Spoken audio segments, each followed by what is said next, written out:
Merci beaucoup, je suis ravi de vous retrouver aujourd'hui à l'IREMO, où j'ai eu l'honneur d'intervenir il y a quelques années déjà.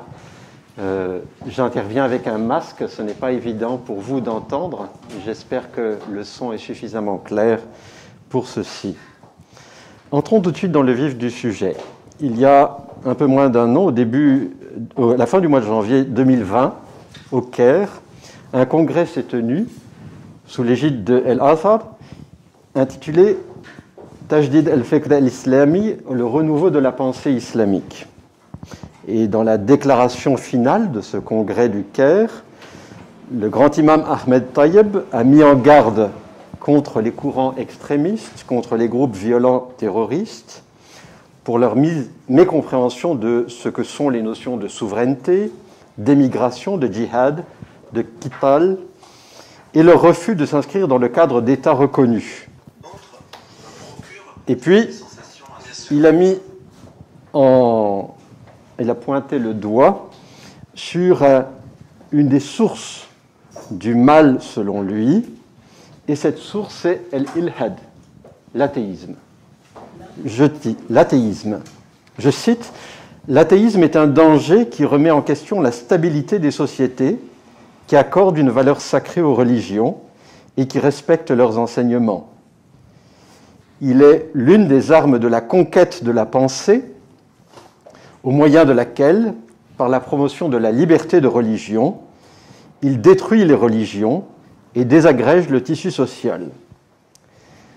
C'est la cause directe parmi celles qui aboutissent à l'extrémisme et au terrorisme. » Alors c'est extrêmement intéressant comme prise de position, puisque nous avons affaire ici à la plus haute autorité de l'islam sunnite égyptien, qui exerce un rayonnement dans l'ensemble du monde sunnite arabe et au-delà, et qui affirme incarner cet islam médian, islam du juste milieu, islam modéré.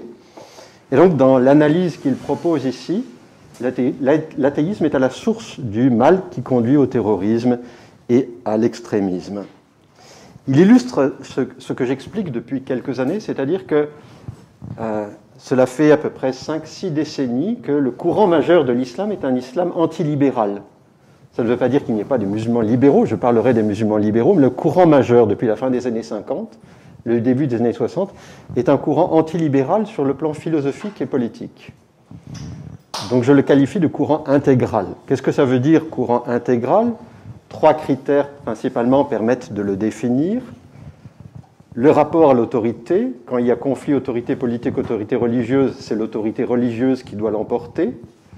Le rapport à la science, quand il y a conflit entre autorité scientifique et autorité religieuse, c'est l'autorité religieuse qui doit l'emporter. Et le rapport à l'altérité, c'est la communauté qui est représentée par la personne qui parle, qui a davantage de droits que les autres puisqu'elle incarne la vérité. Ce courant intégral, c'est une structure qui n'existe pas que dans l'islam, on la trouve dans le christianisme, dans le bouddhisme, dans le judaïsme, dans l'hindouisme et partout ailleurs. Mais il y a des modalités propres de déclinaison et des temporalités qui font qu'à un moment donné, c'est ici que le courant intégral est dominant ou mineur. Et ce qui m'importe, c'est de vous montrer, à travers l'illustration de cette question de la liberté de conscience, que le courant intégral a une position de force, y compris dans les instances officielles, depuis la fin des années 50. Et pourquoi la liberté de conscience est très intéressante à étudier ? Précisément parce que la liberté de conscience est un droit individuel. Quand il est reconnu, il permet de remettre en question l'autorité religieuse sur le plan politique, sur le plan scientifique et sur le plan de l'égalité des droits entre les citoyens. Donc cette liberté de conscience est véritablement un outil qui inquiète toute autorité religieuse intégrale, quelle qu'elle soit. D'où sa contestation et d'où le fait que, notamment à l'heure actuelle, dans le monde majoritairement musulman, dans le monde arabe majoritairement musulman, il n'y a que quelques exceptions où l'on retrouve reconnu ce droit à la liberté de conscience. Il y a une logique entre le constat que j'ai proposé et l'existence de ce droit-là. Et mon intervention, qui vient après celle de Mme Kawes ce matin, eh bien, illustre également une continuité par rapport à son propos.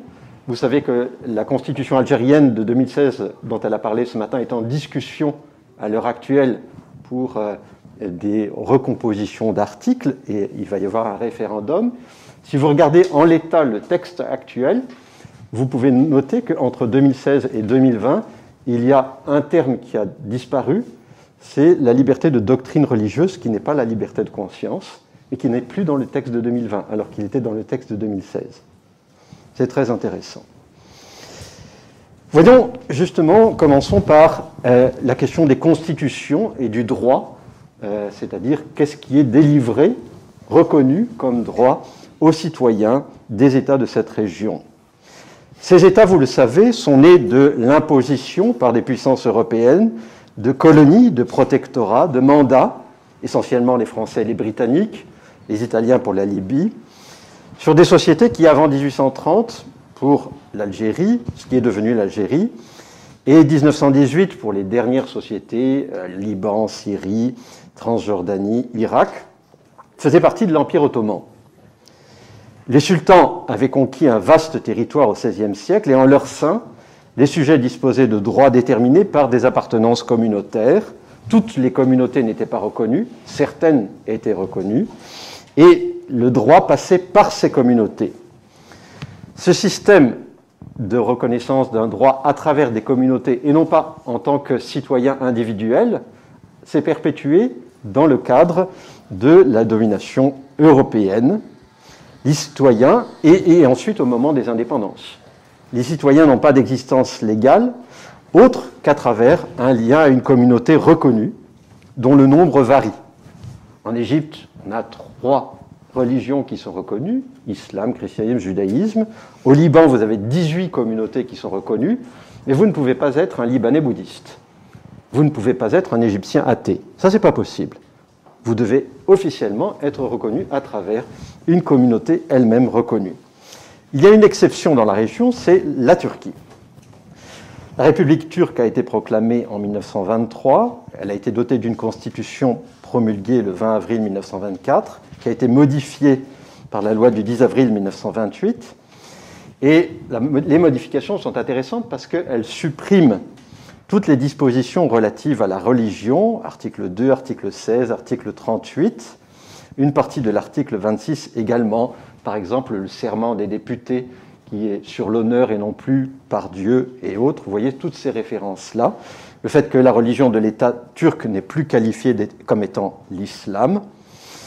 Et l'article 70 de la Constitution de 1924 pose que les droits naturels des Turcs sont l'inviolabilité de la personne, la liberté de conscience, de penser, de parole, de publication, de voyager, de contracter, de travailler, etc. etc. Donc c'est intéressant parce qu'en 1924, dans la Constitution de la République turque, il y a ce droit. Pour la région, c'est une particularité qui est intéressante à souligner, qui se distingue de la Constitution de l'Empire ottoman de 1876, où on évoquait uniquement la liberté individuelle au sens large, et cette liberté individuelle en 1876 était subordonnée à l'exécution des dispositions de la loi sacrée, Sharia. Donc il y avait une subordination à cette loi qualifiée de sacrée. Alors, dans le cadre de la Turquie, nous allons voir, ou je le dis très rapidement, que l'identification des Turcs à des musulmans a fait que l'existence de la liberté de conscience comme droit constitutionnel n'a pas changé grand-chose. C'est-à-dire que le génocide perpétré contre les Arméniens, les déplacements forcés de populations turques de la Grèce vers la Turquie, grecques de la Turquie vers la Grèce, plus ensuite des massacres ou des pressions commis contre des juifs ou des grecs orthodoxes, font que dans la population turque est être musulman, et principalement être musulman sunnite, puisque les Alévis en Turquie n'ont pas de reconnaissance légale en tant qu'Alévis. D'accord ? Donc c'est une particularité ici de la Turquie. Mais je vais m'intéresser davantage à ce qui se passe dans le monde arabe pour vous montrer où ont été les lieux de tension. L'Égypte. L'Égypte, d'abord, adopte une constitution en avril 1923. Elle pose que l'Égypte est un État souverain, libre et indépendant. Article 1. Tous les Égyptiens sont égaux devant la loi. Article 3. Article 4, la liberté individuelle est garantie. Article 12, Huria al-i'tiqad est absolue, c'est-à-dire la liberté de conviction religieuse, pas la liberté de conscience. La liberté de conviction religieuse est absolue. Et article 149, l'islam est la religion de l'État. Donc nous avons ici des choses qui sont intéressantes, c'est-à-dire qui puisent à des références européennes libérales et qui sont subordonnées à d'autres références, on le voit après dans le Code civil et dans le Code pénal égyptien, mais qui sont rédigées et adoptées plus tardivement, et qui limitent cette liberté de conviction religieuse et qui font qu'on reste inscrit dans une religion donnée et que le seul passage qui est autorisé, c'est le passage du judaïsme vers l'islam ou du christianisme vers l'islam, mais jamais de l'islam vers le judaïsme ou le christianisme. D'accord ? La Constitution a été suspendue, puis rétablie. Ce n'est pas mon propos ici que de m'étendre sur les aléas de cette Constitution-là. L'Irak et la Transjordanie, qui sont créés à ce moment-là comme mandat britannique, adoptent également des lois organiques, 1925 pour l'Irak, 1928 pour la Transjordanie. Et dans les deux cas, nous avons des constitutions qui sont sous la forme de leur rédaction très proche, très voisine. Il y a à la fois une reconnaissance d'une liberté de doctrine religieuse, et une liberté de culte rituel dans les limites de l'ordre public ou dans les limites de la morale, c'est-à-dire si c'est contraire à la morale, ce n'est pas autorisé, mais il n'y a pas de liberté de conscience. Le cas des mandats français et britanniques est intéressant puisqu'il y a une introduction d'une nouveauté ici. Le Liban a été proclamé, le Grand Liban a été proclamé sous l'égide de la France qui voulait un État servant, nous le savons, une communauté en particulier, proche de diplomates et des acteurs politiques français de l'époque, c'est-à-dire les communautés chrétiennes, mais en particulier la communauté maronite. Et il s'agissait de distinguer ce Grand Liban d'une Grande Syrie qui était elle-même, à ce moment-là, divisée, puis après qui a été en partie réunifiée. En 1926, Michel Cheha rédige, nous avons le brouillon de son texte, rédige la constitution libanaise, et dans cette constitution libanaise, il détermine qu'il y aura une liberté religieuse comme étant un droit absolu. La liberté de conscience. La liberté de conscience est un droit absolu. Ça, c'est le texte original en français. Mais dans la traduction officielle arabe, l'expression a changé.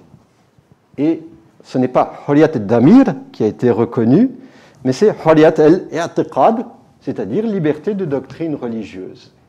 Et c'est le texte officiel.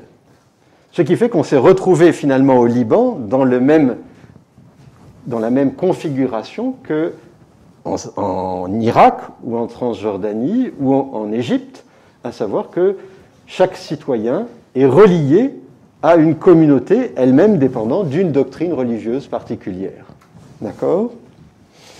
Ce qui nous permet d'aller et d'étayer tout ceci, c'est les débats qui ont eu lieu en Syrie.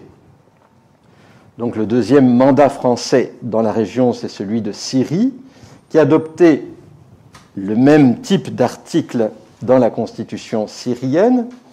Mais la Syrie, en 1938, a été le lieu d'une polémique et d'une mobilisation à l'initiative des ulémas, notamment sur la question d'un décret portant la possibilité de reconnaître la liberté de conscience.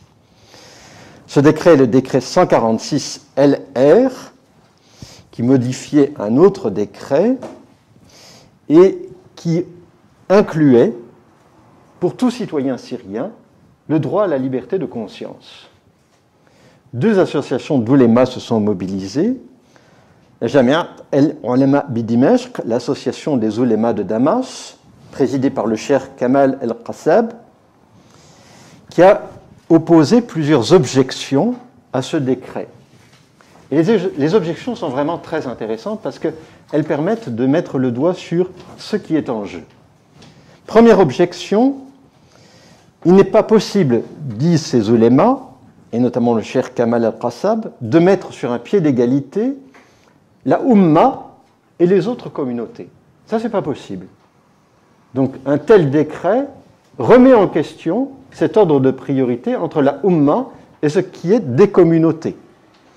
Vous vous souvenez ce que je vous ai dit au sujet de la définition de l'intégralisme, hein? C'est il y a un primat à la communauté qui a voix au chapitre.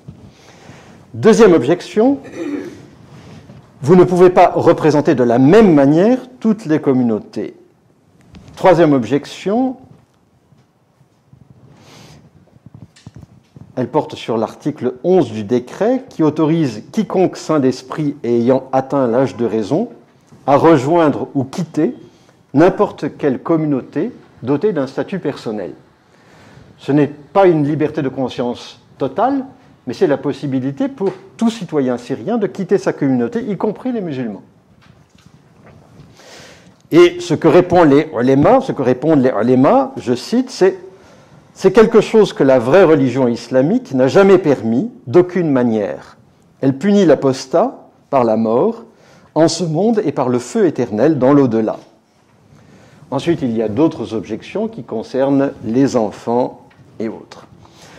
Les ulémas de la mosquée Nouri de Homs signent un manifeste qui va exactement dans le même sens et qui est signé par 200 personnes. Il y a des manifestations et le gouvernement français, le haut-commissaire, le gouvernement français recule sur le décret qui n'a jamais été adopté.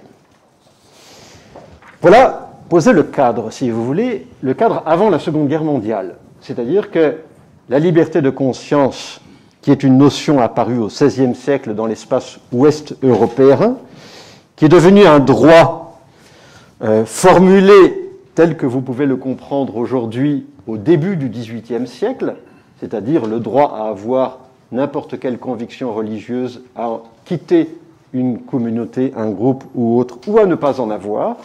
Ça, c'est fixé par des juristes au début du XVIIIe siècle, qui est devenu un droit reconnu dans certains États à partir de la fin du XIXe et au cours du XIXe siècle. Cette notion qui est relativement récente, donc, et ce droit qui est relativement récent, est un droit qui est, nous le voyons ici, dans la première moitié du XXe siècle, à l'exception de la Turquie, rejeté par les États de la région. Je ne vous ai parlé que des États qui avaient, non pas, je ne peux pas parler d'indépendance pour la Syrie, le Liban, etc., mais qui ont une autonomie forte. D'accord ? Je n'ai pas parlé à dessein des États du Maghreb, qui sont tous sous domination coloniale française ou italienne avant la Seconde Guerre mondiale. Ce que nous allons voir dans un deuxième temps, c'est ce qui se passe au lendemain de la Seconde Guerre mondiale et les débats qui ont lieu au moment de la rédaction de la Déclaration universelle des droits de l'homme, parce qu'ils permettent de pointer le doigt sur les enjeux avec des acteurs qui, à nouveau, vont annoncer ce qui bloque ou ce qui ne bloque pas au nom de telle ou telle appartenance religieuse. La Commission des droits de l'homme est formellement instituée le 21 juin 1946. Elle est composée de 18 membres, dont les représentants siègent pour 5 d'entre eux au Conseil de sécurité de l'ONU. Et elle tient 3 sessions, au début de l'année 1947 à New York, à la fin de l'année 1947 à Genève, et au mois de mai et juin 1948 à New York. Cette commission des droits de l'homme travaille en relation étroite avec la division des droits de l'homme au sein du secrétariat général des Nations Unies, qui est dirigé par le Canadien John Peter Humphrey. 4 personnalités sont intéressantes à suivre dans cette commission des droits de l'homme, dont l'objectif, la mission, est de rédiger une sorte, au début, c'est simplement un Bill of Rights, et ça devient la Déclaration universelle des droits de l'homme. Ces 4 personnes sont la présidente de la commission, Eleanor Roosevelt, épouse veuve du feu le président Franklin Delano Roosevelt, le juriste français René Cassin, un diplomate chinois Peng Chung-chang et un Libanais philosophe, Charles Malek, qui est passé par l'Ayyubi et qui a été formé en Allemagne, puis aux États-Unis avant la Seconde Guerre mondiale, et qui revient donc avec un bagage qui est très très riche du point de vue linguistique. Il parle au moins 4 ou 5 langues, qui est grec orthodoxe, mais qui connaît très très bien la pensée catholique, la pensée musulmane dans son ensemble, et qui sait ce qui s'est passé au Liban. Or, une fois que l'on a travaillé sur les sources, et je commence mon ouvrage à partir de ça, on découvre que c'est Charles Malek qui insiste pour que ce qui est devenu l'article 18, au début c'était l'article 16, ce qui est devenu l'article 18 de la Déclaration universelle des droits de l'homme, distingue liberté religieuse et liberté de conscience. Je vous lis l'article. Toute personne a droit à la liberté de pensée, de conscience et de religion. Ce droit implique la liberté de changer de religion et de conviction, ainsi que la liberté de manifester sa religion ou sa conviction, seul ou en commun, tant en public qu'en privé, par l'enseignement, les pratiques, le culte et l'accomplissement des rites. Alors, si je vous dis que c'est très important de s'intéresser sur la distinction des mots ici, c'est parce que la traduction vers l'arabe, à l'époque, ne prête pas du tout à ambiguïté. Il y a bien changer de religion ou de dogme, et il y a bien liberté de conscience en arabe, hurriyat damir. C'est bien ce qui est spécifié dans la traduction en arabe. C'est-à-dire que c'est un droit individuel et non pas un droit collectif. On ne fait pas religion tout seul. La liberté religieuse est un droit à la fois individuel et collectif. La liberté de conscience est un droit individuel, un droit personnel.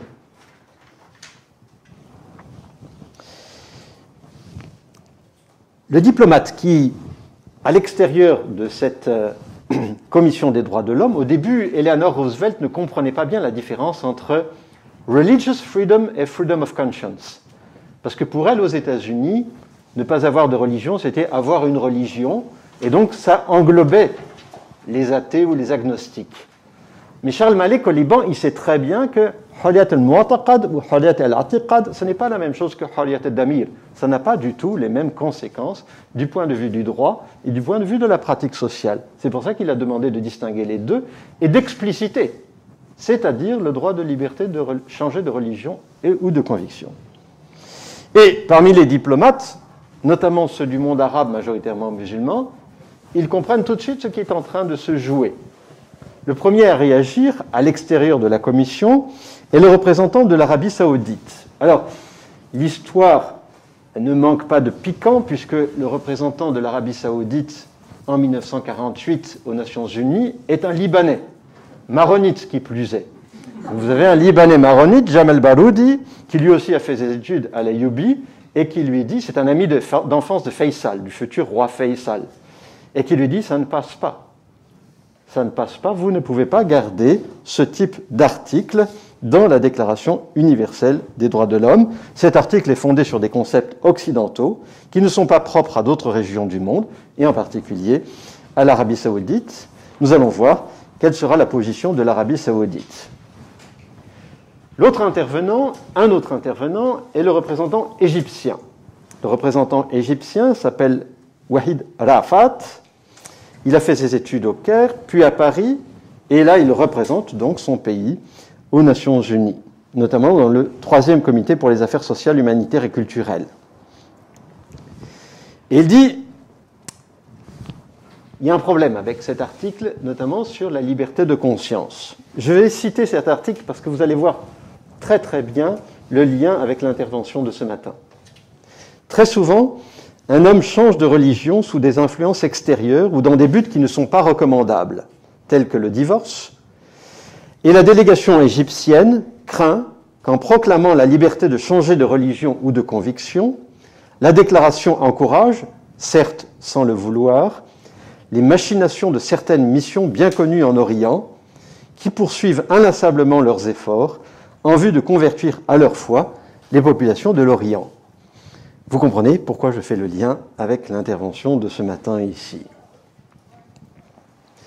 Alors, Jamal Baroudi, lui aussi, revient à la charge, sans parvenir cependant à l'emporter, et le représentant du Pakistan, un pays qui vient d'être reconnu comme État indépendant, est également en désaccord. Sauf que le représentant du Pakistan est désavoué par le ministre des Affaires étrangères du Pakistan, que consulte Eleanor Roosevelt. On le voit dans les mémoires d'Eleanor Roosevelt, parce qu'elle est un peu désarçonnée devant cette réaction-là. Et le ministre des Affaires étrangères du Pakistan, Mohammad Zafrullah Khan, lui dit « Non, non, le représentant a mal compris l'esprit du Coran. Il a mal compris ce qui était en jeu. » Et nous avons une déclaration ici du ministre des Affaires étrangères du Pakistan qui dit « Selon le Coran, celui qui veut croire ou celui qui ne veut pas croire est libre. » Et donc il n'y a pas d'opposition formelle d'un point de vue musulman de ce qui est contenu dans cet article 18. Je continue à citer, selon le témoignage d'Eleanor Roosevelt, la liberté de changer de croyance est consistante et en relation et en consonance avec la religion musulmane. Cette position est également appuyée par le représentant indien, un historien médiéviste de confession musulmane et de tendance marxiste, Mohamed Habib, qui dit « Cette position est tout à fait justifiée. D'ailleurs, nous, dans la constitution indienne, nous garantissons le droit de convertir ou d'être converti. » À ce moment-là, il n'y a pas encore de constitution du Pakistan. La constitution du Pakistan est adoptée en 1956. Alors, le représentant égyptien, finalement, se rallie. Et il accepte en disant que son pays va voter positivement et exécuter de manière honnête ce qui est contenu dans cette Déclaration universelle des droits de l'homme. Le vote solennel a lieu le 10 décembre 1948. Alors, les vaincus de la guerre ne sont pas présents ici, bien sûr. Les sociétés colonisées ne sont pas représentées, bien sûr. Il y a 58 États, 2 qui sont absents, le Yémen et le Honduras, 8 qui s'abstiennent pour des raisons différentes, un groupe du bloc de l'Est, URSS, Ukraine, Biélorussie, Pologne, Tchécoslovaquie, Yougoslavie, l'Afrique du Sud pour les questions d'égalité, du fait de la politique d'apartheid, et l'Arabie saoudite. Mais l'Arabie saoudite ne vote pas contre. L'Arabie saoudite s'abstient. C'est très intéressant, ce dialogue entre Charles Malek et Jamel Baroudi, dont nous ne connaîtrons jamais toute la teneur, puisque des choses ont dû se passer dans les couloirs, mais a abouti au fait que l'Arabie saoudite n'a pas voté contre, elle s'est abstenue. Alors, il est intéressant quand même de noter qu'une déclaration n'a pas de valeur contraignante. Et que ce qui est devenu un vrai enjeu, c'est quand il a fallu passer de la déclaration au pacte, et notamment au pacte relatif aux droits civils et politiques. Le contenu des articles entre la Déclaration universelle des droits de l'homme et le pacte relatif aux droits civils et politiques est quasiment le même, avec un changement quand même important. La première remarque quand même à faire, c'est que entre la déclaration et le pacte, il a fallu attendre 18 ans. 18 ans. Parce que nous sommes dans la phase de décolonisation et qu'une série de nouveaux États sont entrés aux Nations Unies, parce que ces États, l'ensemble des États se sont interrogés sur le fait de savoir s'il fallait introduire de nouveaux droits, parce qu'ils ont été en désaccord ou en accord sur le fait de savoir s'il fallait distinguer droits civils et politiques et droits économiques et sociaux. Finalement, 2 pactes sont adoptés quasi simultanément, et parce que il y a, et nous le savons à travers les déclarations d'un autre représentant égyptien, Mohamed Azmi, le problème qu'une convention est plus contraignante qu'une simple déclaration. D'où ce changement. Le changement, c'est que la liberté de changer de religion de la Déclaration universelle des droits de l'homme a été transformée en liberté d'avoir ou d'adopter une religion ou une conviction de son choix. Il n'est plus spécifié la possibilité de changer de religion. À la fin des années 60, donc, au moment où ce texte est adopté, le courant musulman intégral, comme je le disais dans mon introduction, est devenu dominant. Il est porté par ce que l'on a appelé la sahwa, le réveil, dans le monde arabe majoritairement musulman et dans le sous-continent indien. Je ne vous vais pas, parce que ici, Ali Raymond vous en a moult fois parlé, un tableau des régimes politiques de ces États. Ce sont tous des États autoritaires. S'ils n'ont pas un parti unique, ils ont au moins un parti qui est archi-dominant sur les autres. Le fait qu'ils persécutent, y compris au nom de la religion ou contre des autorités, qu'ils persécutent des autorités religieuses, le fait n'en fait pas pour autant des États laïques. Ce sont des États qui subordonnent le religieux au politique. Ce ne sont pas des États qui séparent le religieux et le politique, ce sont des États qui subordonnent le religieux et le politique. La caractéristique principale de ces États-là, c'est celle qui est portée par l'Égypte de Nasser. L'Égypte de Nasser n'est pas un État laïque, c'est un État qui a mis à sa botte l'autorité religieuse, notamment sur des questions de politique intérieure et de politique étrangère. La règle commune, donc, est cette subordination. Et que ce soit les hommes de religion du régime ou de la périphérie, dans l'opposition, la grande majorité de ces savants partagent une conception similaire de l'idéal de la place de la religion dans la société et dans son rapport à l'autorité. Alors, à l'intérieur de ces États ou à l'extérieur de ces États du monde arabe, nous avons, pour l'Arabie saoudite, le courant wahhabite, le courant banaïto-qutbiste, donc les frères, la grande mouvance des frères musulmans, mais nous avons aussi surtout ce qui vient du sous-continent indien, c'est-à-dire la pensée de Maududi, Abu al-Ala al-Maududi, qui est transcrite, qui est traduite en persan dès la fin des années 50, au début des années 60, qui influe dans le monde chiite, notamment les futurs partisans de Khomeini, et donc qui glisse dans ces milieux-là pour imprégner et dire que l'idéal d'un État islamique correspond à tel type de règles. Ces règles, nous les retrouvons dans des déclarations ultérieures. Je vais prendre deux exemples. La Déclaration des droits de l'homme en islam de 1990 et le Code pénal unifié des États arabes, adopté à l'unanimité en 1996.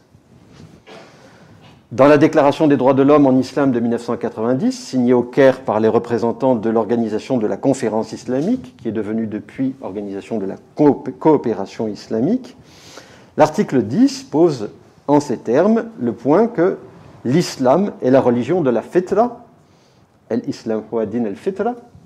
Il est interdit de profiter de l'ignorance ou de la pauvreté d'un homme pour le conduire à une autre religion ou à l'athéisme. C'est-à-dire qu'ici, nous avons une opposition très claire à la possibilité pour un musulman de quitter l'islam. C'est la déclaration islamique, la Déclaration des droits de l'homme en islam de 1990. Pour le Code pénal unifié des États arabes adopté à l'unanimité en 1996, vous avez une série d'articles qui pénalisent de la mort l'apostat issu de l'islam avec les références religieuses. Il a été adopté à l'unanimité par les ministres de la justice de tous les États arabes en 1996. Ça ne veut pas dire, j'insiste, ça ne veut pas dire qu'il soit appliqué dans ces États-là. Dans un État du monde arabe, on est tiraillé entre quatre types de droits. Le droit international, le droit régional, le droit national et le droit religieux. Donc il faut faire avec. Les juristes et les juges ont du travail, si vous voulez, ils sont tiraillés entre quatre types de droits. Là. Pour ce qui est des constitutions, dans le monde arabe, qu'est-ce qui est remarquable? Après les constitutions des années 20 dont je vous avais parlé dans mon premier temps, le premier temps de ma réflexion, eh bien, il n'y a que 3 constitutions qui ont inclus de manière explicite le droit de liberté de conscience. Hurriyat al-Damir. À l'heure actuelle, dans le monde arabe, 3 constitutions. Première constitution, celle de Bahreïn, 1973, avec aucune incidence. C'est-à-dire, vous regardez le texte en langue arabe, il n'y a aucune incidence, parce que c'est subordonné à d'autres références. Finalement, ça ne change rien. Deuxième exception, deuxième exemple, c'est l'Irak à partir de 2005. Dans la constitution irakienne de 2005, il y a, mentionné en toutes lettres en arabe, Hurriyat al-Damir, sauf que il y a en même temps les thawabit, c'est-à-dire les prescriptions immuables de l'islam. Et donc la liberté de conscience est subordonnée au respect des thawabit, des prescriptions immuables de l'islam. Ce qui fait qu'en Irak, ça ne change rien. Donc il n'est pas possible pour un musulman en Irak de quitter l'islam. Le seul État qui a inclus dans sa constitution, dont les parlementaires ont inclus dans leur constitution le droit de liberté de conscience, en toute conscience, j'allais dire, c'est-à-dire avec une effectivité du terme, c'est la Tunisie en janvier 2014. La constitution tunisienne du 26 janvier 2014 contient cet article, l'article 6, l'État protège la religion, garantit la liberté de croyance, de conscience et l'exercice des cultes. Il assure la neutralité des mosquées et des lieux de culte de l'exploitation partisane. L'État s'engage à diffuser les valeurs de modération et de tolérance, à protéger le sacré et empêcher qu'on y porte atteinte. Il s'engage à prohiber et empêcher les accusations d'apostasie, ainsi que l'incitation à la haine et à la violence, et à les juguler. Si vous regardez à la fois ce qu'on pourra faire dans la discussion, les débats qui ont été préalables à cette adoption de cet article, qui est celui qui a fait le plus problème, et la manière dont une partie des personnalités qui étaient concernées dans le domaine religieux et dans le champ politique ont également réagi, vous allez voir que c'est un article qui est fait de briques et de broc. C'est-à-dire qu'il dit des choses et que ce sont des éléments qui sont en tension. D'accord ? L'État protège la religion d'un côté et il accorde la liberté de conscience de l'autre. D'accord ? C'est très intéressant ici de voir cette tension. Et c'est le résultat d'une négociation très âpre qui a conduit à ceci. Dans ma dernière partie, je voudrais maintenant passer aux enjeux intellectuels, c'est-à-dire à ce qui a fait que cette notion a été introduite dans le monde de langue arabe et qu'elle a suscité un certain nombre de discussions. Alors, ma recherche a été assez longue et laborieuse parce que je me suis dit à quel moment, puisque j'avais repéré à quel moment l'expression apparaissait dans les langues européennes, allemand, anglais, italien, français, c'est-à-dire au XVIe siècle. Pas avec le sens que nous lui donnons aujourd'hui, mais elle apparaît au XVIe siècle. Je me suis dit à quel moment elle apparaît en langue arabe. Elle apparaît en langue arabe pour la première fois, mais peut-être on trouvera des sources qui nous permettront de remonter un peu plus tôt, à la fin des années 1870. En 1877, dans le dictionnaire de Al-Mu'allim, c'est-à-dire celui qui était appelé le grand savant, Boutros el-Boustani. Boutros el-Boustani, qui est un syro-libanais, maronite, converti au protestantisme sous l'influence des missionnaires protestants états-uniens. Et c'est lui qui introduit dans son dictionnaire cette notion, et il en donne un sens, une acception. Je cite, « La liberté intérieure, c'est la liberté de volonté, la liberté de conscience, Hurriyat ad-Damir, la liberté d'esprit et la liberté de littérature. » Nous avons donc ici quelque chose qui est assez clair dans la détermination de ce que peut être Hurriyat ad-Damir en 1877.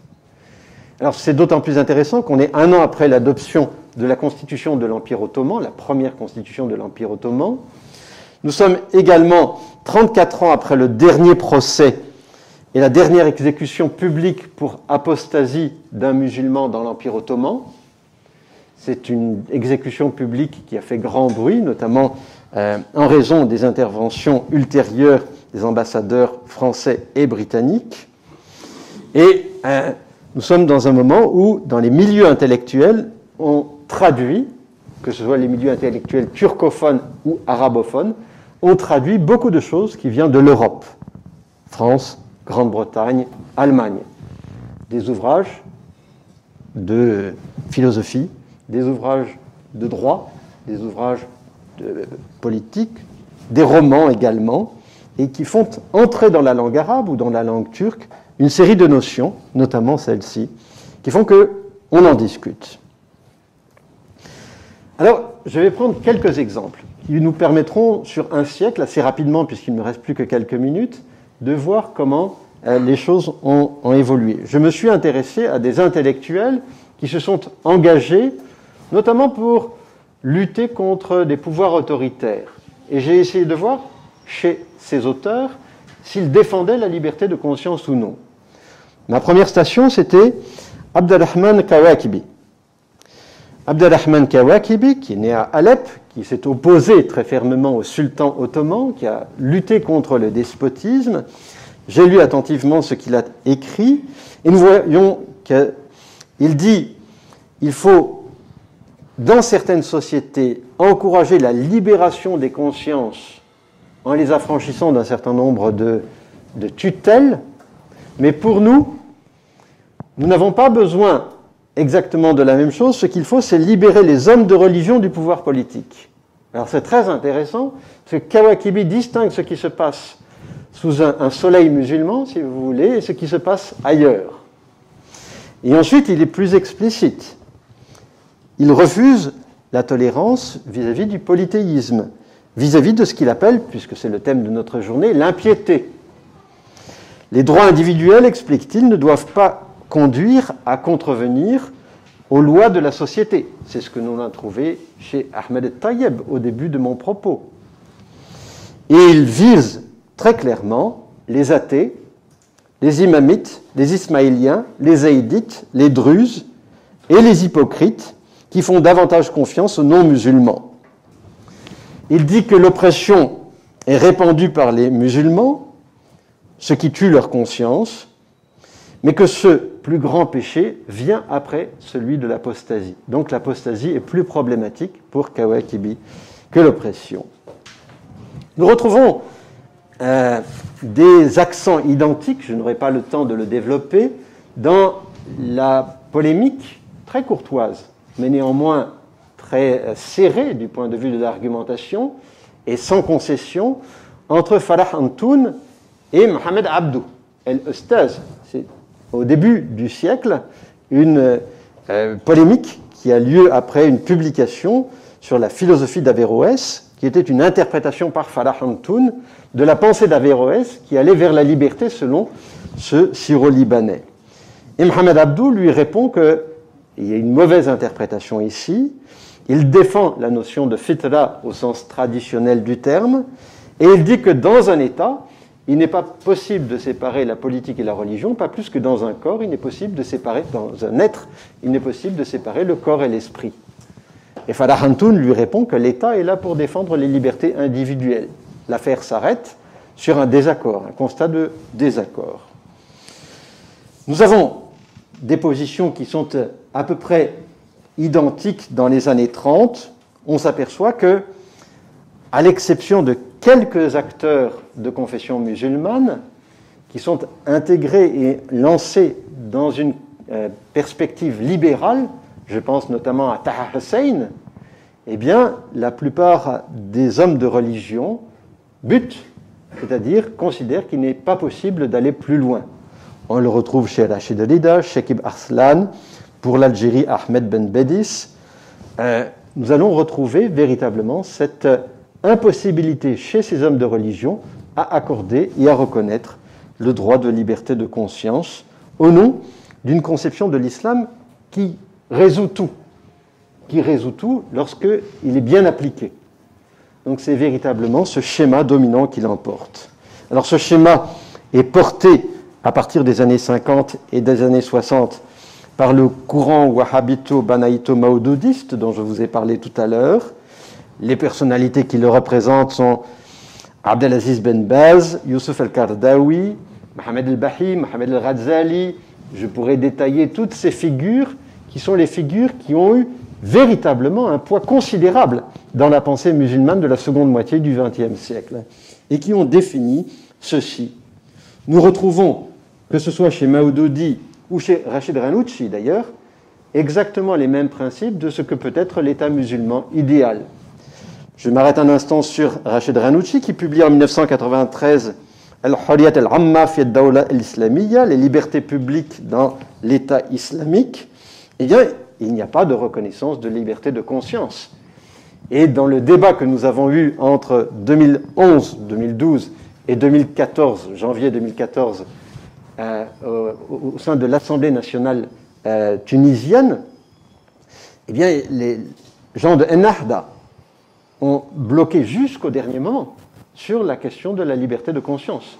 À un moment donné, des Nahdaouis ont dit « on veut bien liberté de conscience, mais liberté de conscience collective ».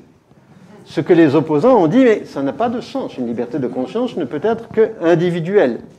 Et c'est parce qu'il y a eu, la veille du 6 janvier, une takfirisation d'un des députés par un député Nahdaoui, que le lendemain, il y a eu une prise de conscience qu'il fallait, pour une majorité, la majorité a basculé vraiment à peu de choses, une majorité a voté cet article, qui est un article en tension, comme je vous l'ai indiqué tout à l'heure.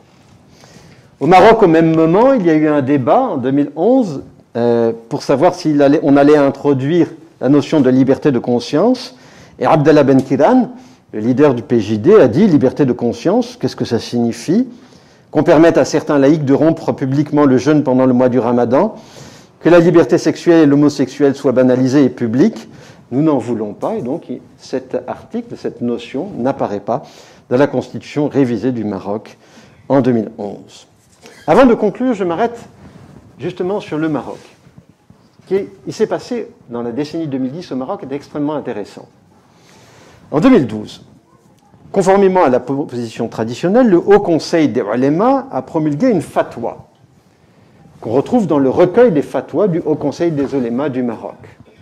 Dans cette fatwa, il est explicitement indiqué que pour ce qui est, je cite, de la liberté de doctrine et de religion, le droit révélé de l'islam engage le musulman à conserver sa conviction doctrinale et son appartenance religieuse, à renforcer la religion de l'islam et le droit révélé de son Dieu souverain. Il considère son essence de musulman comme ce qui relève de l'authenticité par laquelle il est affilié à la religion des musulmans ou d'un père musulman, impliquant une obligation convictionnelle et sociale à l'égard de la Ummah. Le droit révélé de l'islam ne lui permet pas, de ce fait, de quitter sa religion et sa conviction doctrinale communautaire. Il ne l'accepte en aucun cas. Puis suit la prescription légale et la peine qui est liée à la sortie de la religion, c'est la mort. Et c'est étayé par deux hadiths, dont l'un d'eux est celui-ci.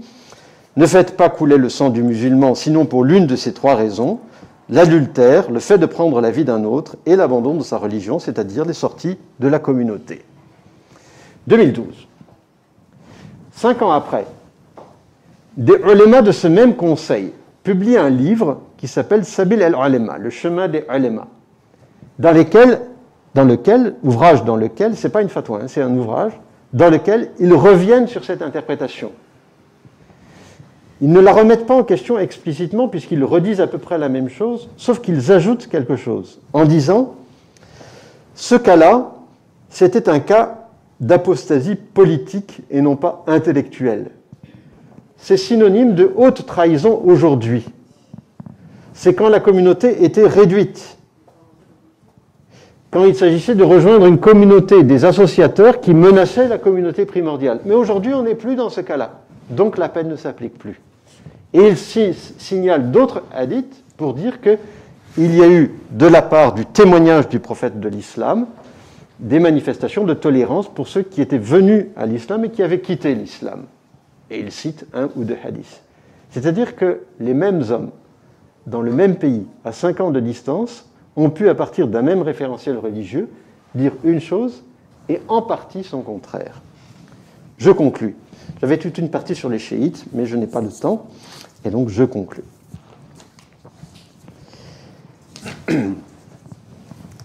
Le rapport des savants musulmans aux droits de l'homme en général et à la liberté individuelle, notamment de conscience, a balancé entre deux pôles au cours du dernier demi-siècle.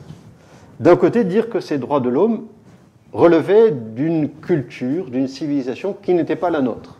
C'est-à-dire c'était exogène. Ce sont des valeurs occidentales. Nous avons d'autres valeurs et nous défendons les droits de Dieu. Il y a une autre tendance qui a consisté à dire mais nous avions déjà tous ces droits chez nous.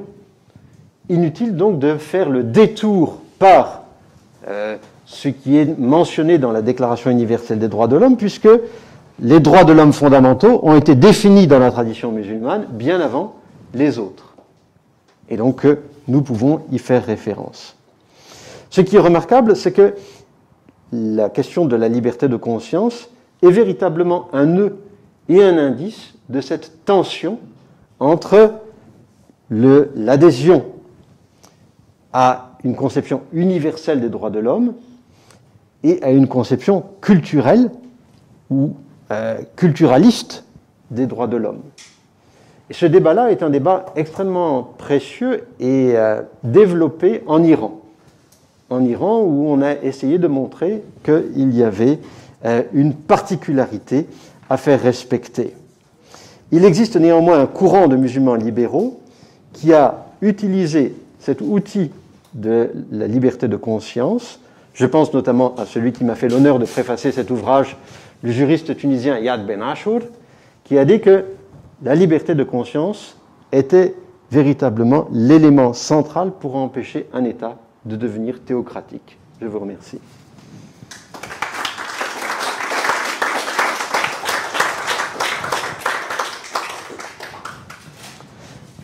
Il fait très très chaud avec les masques. Hein.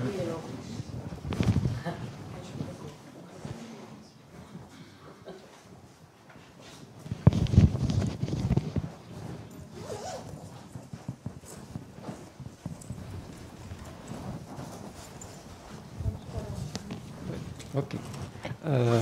Merci. Donc, j'ai une petite question là. Alors, moi, est-ce que vous ne trouvez pas pervers le fait que ce soit aux religieux de décréter la liberté de conscience? Voilà.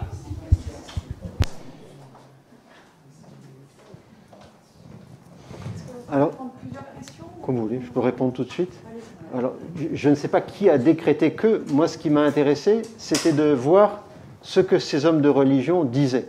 C'est-à-dire que je ne me suis intéressé à ce qu'ils portent comme message et à la manière dont ils ont répondu à un défi qui vient de l'extérieur, ce défi qui est le droit moderne, même si le droit britannique et le droit français, ce n'est pas la même tradition, enfin il y a des distinctions importantes. Néanmoins, ce droit moderne est fondé sur des droits individuels principalement, et ça bouscule ces hommes de religion et la manière dont ils ont conçu le droit. Et donc je les observe de manière très très attentive, parce que si chez eux je vois des choses qui bougent, alors il y a des incidences sur toute la société. Ce que je vous ai montré, c'est que dans le dernier demi-siècle, au lieu de voir quelque chose bouger, j'ai au contraire vu quelque chose qui se resserrait. Mais je me suis intéressé également, je n'ai pas eu le temps de les développer, aux associations, aux acteurs de la société civile, etc., qui eux ont des discours qui sont parfois très très différents.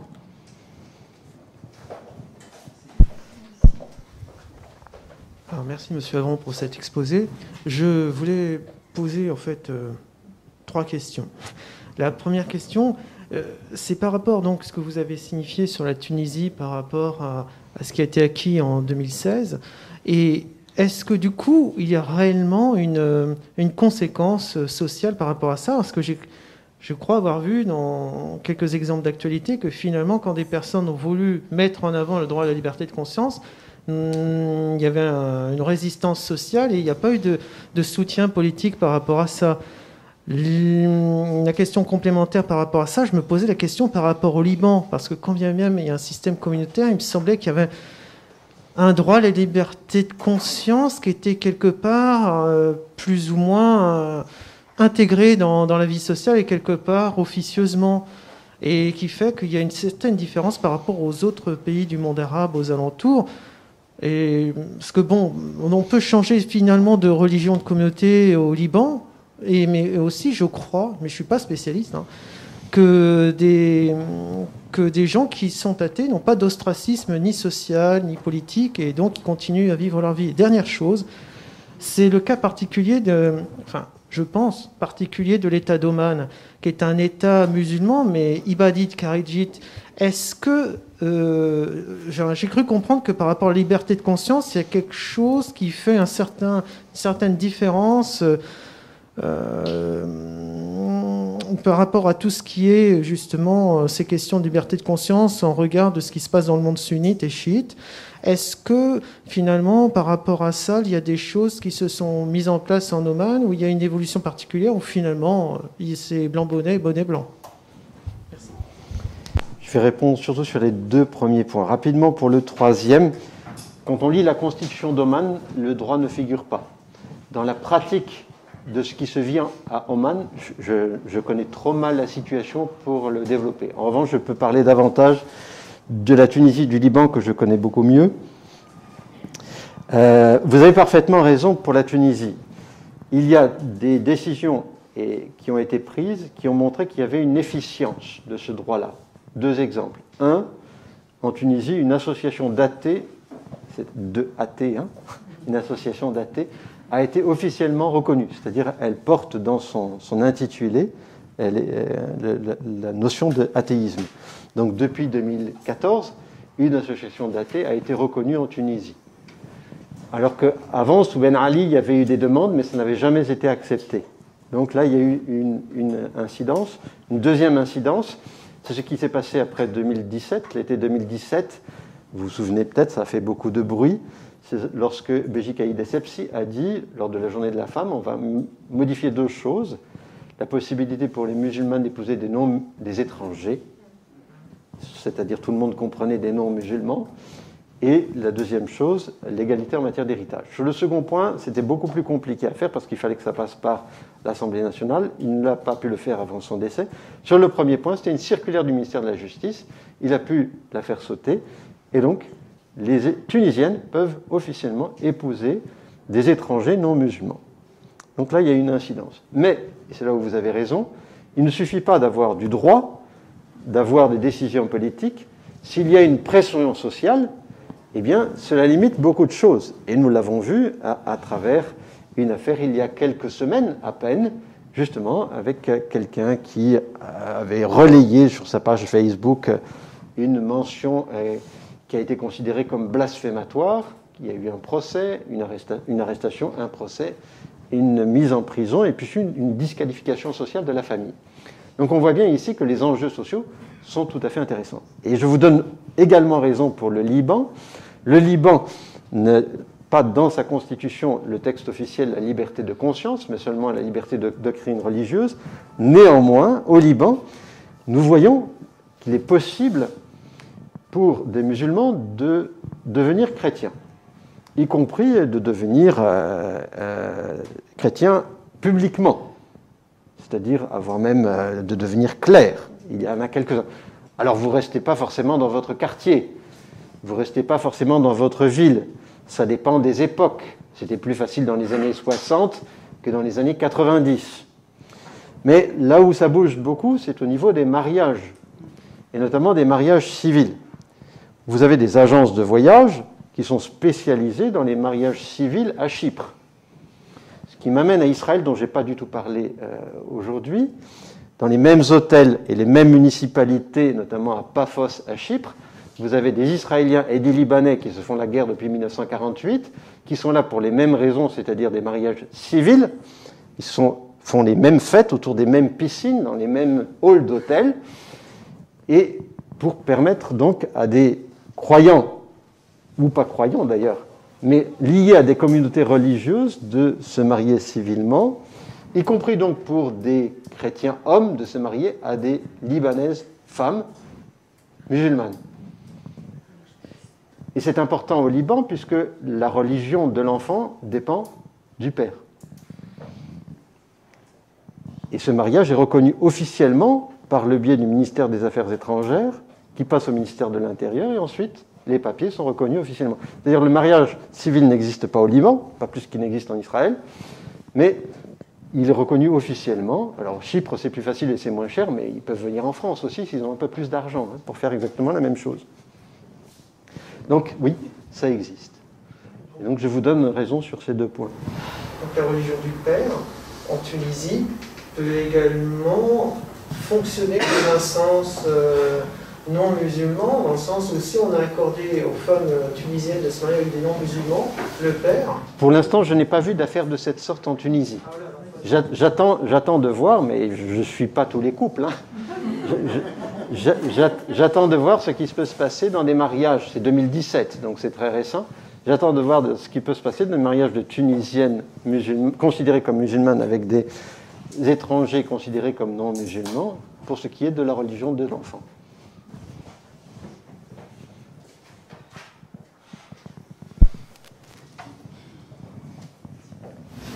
Bonjour, merci pour votre intervention. J'aurais deux petites questions à poser, s'il vous plaît. La première, c'est est-ce que vous pouvez définir le terme, s'il vous plaît, takfirisation? Donc ce terme m'interroge beaucoup, j'ai du mal à le comprendre. Et la deuxième question, elle concerne la Ligue islamique mondiale. J'ai été surpris l'an passé, je suis allé à une conférence qui s'appelait la conférence internationale pour la paix ou quelque chose comme ça. Et j'ai entendu le discours de Mohamed Al-Aïssa, le secrétaire général de la Ligue islamique mondiale, qui a tenu un discours très surprenant pour moi en tout cas, puisque la Ligue islamique mondiale est l'organisation qui a contribué à diffuser le wahhabisme à travers le monde, et en particulier à travers le monde musulman. Et du coup, il a tenu un discours où justement il condamne la doctrine du wahhabisme et où il appelle les citoyens, on va dire, occidentaux à respecter les lois de leur pays, et notamment la liberté de conscience. Et je voudrais savoir ce que vous pensez de ce discours et si ce discours, du coup, marque un vrai infléchissement du discours habituel de la Ligue islamique mondiale. Et est-ce qu'il existe en dehors des pays occidentaux? Est-ce que la Ligue islamique mondiale, que ce soit en Arabie Saoudite, dont elle est originaire, et dans le reste du monde, a un discours qui est cohérent avec celui qui a été tenu lors de cette conférence? Je vous remercie. Deux questions tout à fait pertinentes. Je vous remercie de les avoir posées. Alors, je suis allé très vite en employant l'expression tout à l'heure de takfirisation. Qu'est-ce qui s'est passé? Nous étions à l'Assemblée nationale turque. Habib Elouz a dit à Munji Rahwi, Enta adou min l'islam. Tu es un ennemi de l'islam. Et l'autre lui a répondu, tu viens de me condamner à mort. Donc en fait, quand j'ai employé très rapidement, parce que je n'avais pas le temps de développer tout à l'heure, takfirisation, concrètement, ça voulait dire ça. Et ça, c'est la veille de l'adoption de Donc, qualifier quelqu'un de adou min l'islam, c'est extrêmement grave. Il y en a qui ont payé de leur vie. Farak Fodal a payé de sa vie cette accusation. C'est-à-dire qu'il a été considéré comme un apostat. Et donc, certains ont utilisé le référentiel. Tel cher avait dit qu'il était un ennemi de l'islam, donc on l'a exécuté. D'accord? Donc, c'est le premier point. Le deuxième point, le cher Aïssa et la Ligue islamique mondiale. Et je trouve que j'étais à Paris le 17 septembre 2019 et que j'ai écouté avec beaucoup d'attention ce qu'il a dit. J'ai également lu la déclaration finale, donc c'était la Fondation de l'Islam, la Ligue islamique mondiale et autres, et je regardais bien évidemment le texte français et la version arabe. Et dans la version arabe, Ghaleb Bencher a très bien fait les choses au sens de, pour ceux comme lui qui défendent la liberté de conscience, il a fait en sorte que la traduction soit exactement ça, c'est-à-dire Hurriyat Damir. Donc, dans le texte arabe de la déclaration finale de la rencontre de Paris du 17 septembre 2019, il y a bien liberté de conscience et la signature. Sauf que le texte n'est pas sur le site de la Ligue islamique mondiale. 1. 2, en tout cas quand j'avais regardé après. 2, une journaliste du journal du quotidien La Croix a interrogé le cheikh Aïssa 2 jours après. L'article, en tout cas l'interview, est paru 2 jours après. Et elle avait très bien vu quel était l'enjeu. Et elle lui a demandé, mais est-ce que vous allez l'appliquer chez vous? Il a dit, il y a des traditions dans chaque pays. Et donc on respecte les traditions de chaque pays. D'accord? Donc non, ce n'est pas un droit universel pour le cheikh Aïssa. En France, on peut parler de liberté de conscience. En Arabie Saoudite, on ne parle pas de liberté de conscience. J'extrapole un tout petit peu ce qu'il a dit, mais il n'a pas dit que c'était un droit universel. Mais vous avez très bien vu où étaient les enjeux. C'est un cas de jésuitisme.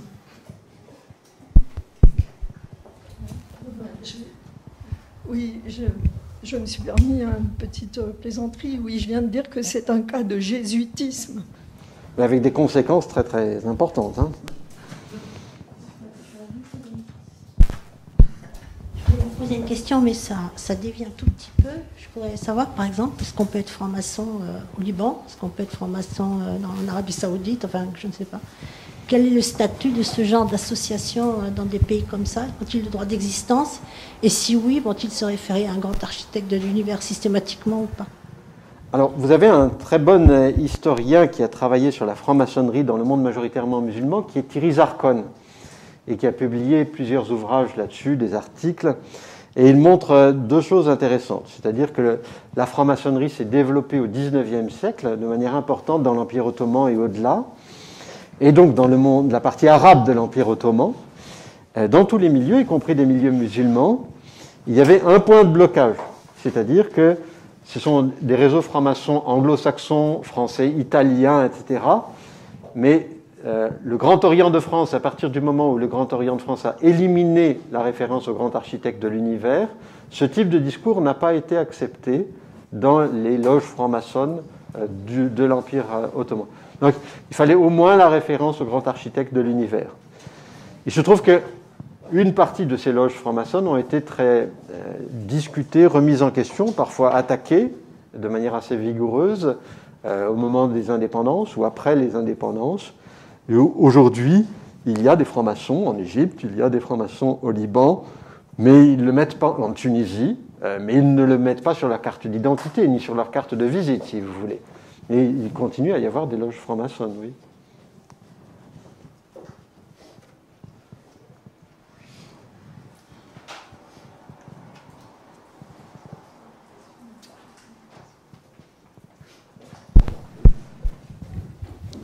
Oui, quand vous avez dit que vous aviez prévu de parler aussi dans le cadre du chiisme, oui. Là, justement, ça m'a un peu titillé. Et en fait, je regrette que vous n'ayez pas pu justement aborder le cadre de le même thème dans le monde chiite. Et je me demandais,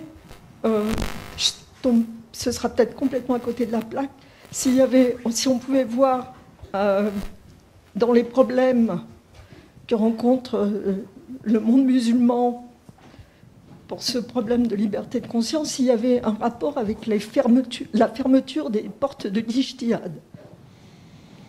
Alors ce sont deux éléments différents, hein. Je ne vais pas faire le lien immédiatement. Ma collègue à l'école pratique des hautes études, qui est spécialiste de la pensée chiite, Constance Armajon-Hachem, a publié un ouvrage sur la question des droits de l'homme, et elle a développé ce qui est porté par une série de savants chiites iraniens actuels, Javadi Amoli et d'autres, qui ont, pour une part, ou bien dit ce sont des droits occidentaux, nous avons d'autres droits, et il n'est pas question de nous référer à ça, ou au contraire, il est possible d'interpréter notre tradition au plus près de ce qui est compris comme étant les droits de l'homme universels. Donc on a deux tendances à l'heure actuelle dans le chiisme iranien. Une tendance qui était très forte au lendemain de la révolution khomeiniste et des forces de gauche pour dire c'est un produit du monde capitaliste, colonial et autres. Et une autre tendance qui est plus active ces dernières années, qui dit on va pouvoir interpréter de manière très très proche notre tradition pour vraiment coller presque aux droits de l'homme considérés comme universels. Ce sont deux tendances à l'œuvre. Bon, la question de la fermeture des portes de l'Ijtihad, ça mériterait une conférence en entier, mais comment l'interprètent des savants du 19e, du 20e siècle? Ou plutôt, je vais vous donner un exemple précis et concret. En 2005, à Amman, il y a un congrès de savants, sunnites et chiites, pas seulement d'ailleurs, des chiites duodécimains, des chiites zaydites, des partisans de Ibn Hazm, des ibadites. C'est un congrès de savants qui brasse très large. Nous sommes à un moment où on est en état de quasi-guerre civile interconfessionnelle en Irak. Et ce que disent les savants à ce moment-là, c'est trois choses extrêmement intéressantes. Et ils viennent de plusieurs dizaines de pays, y compris d'Allemagne, des États-Unis. Enfin, c'est vraiment une réunion de savants qui vient du monde entier. Il faut qu'on cesse de se takfiriser, ils emploient le terme. Il faut qu'on cesse de lancer des anathèmes les uns contre les autres. Premier point. 2, tous ceux qui sont dans la tradition sunnite ne peuvent jamais être considérés comme des mécréants. Et ça fait référence à une fatwa du grand imam de l'époque en Égypte, et ils reprennent la référence à cette fatwa. 3, il est impossible de créer une nouvelle école en dehors des 8 qui sont représentés ici. Et impossible de faire l'ijtihad sur tel et tel sujet. En fait, la fermeture des portes de l'ijtihad, n'importe quel musulman dit j'interprète différemment. La question c'est comment il va être entendu par d'autres musulmans. Et ce que font ces savants-là, c'est de dire vous n'avez pas les compétences pour ouvrir, à travers l'interprétation que vous donnez, suffisamment les choses pour créer votre propre école de pensée. En l'occurrence, à Amman en 2005, il y avait uniquement 8 écoles pour tout le monde musulman qui étaient reconnues par ces savants. Mais il y a des personnes de confession musulmane qui n'étaient pas représentées là et qui se sont dit mais nous on est en dehors. Autre exemple, c'est le congrès de Grozny de 2016 où là il y a eu des takfirisations d'autres courants, notamment des wahhabites et de Daesh et autres, qui a suscité un grand débat. En fait, on s'aperçoit que tout le temps on interprète. Les portes ne sont jamais fermées, mais il y a des personnes qui disent à un moment donné vous ne pouvez pas.